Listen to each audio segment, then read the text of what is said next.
Hi everyone, welcome back to my YouTube channel. Apple introduced this message as part of its hardware verification system. Whenever your iPhone detects that the display has been replaced and cannot confirm it as a genuine Apple verified part, it shows the unknown part notification. This usually happens after a screen replacement done outside an Apple store or authorized service center.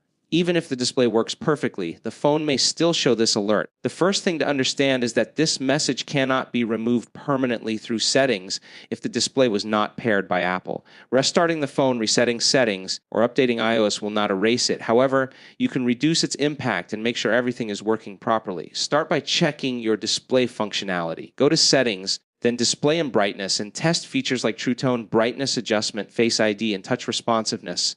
If everything works smoothly, the warning is mostly informational and does not affect daily usage. Next, update your iPhone to the latest iOS version. Sometimes Apple reduces how prominently the warning appears after system updates. To do this, open Settings, go to General, then Software Update, and install any available update. If you recently replaced the screen and want the message completely removed, the only official fix is visiting an Apple-authorized service provider. Apple technicians can replace the display with a genuine part and pair it to your iPhone's logic board, which permanently removes the unknown part display. Warning: for users who cannot visit Apple or prefer third-party repairs, the message will usually stay in Settings at General, Soar About your parts and service history, and a notification may appear for a few days before disappearing from the lock screen. The phone will still function normally. So, the known part display warning on iPhone 12 through 17 Pro Max models is not a serious issue. It simply means Apple cannot verify the display's authenticity. If your screen works fine, you can safely continue using your iPhone. For a permanent solution only in Apple, authorized display replacement will fully fix it.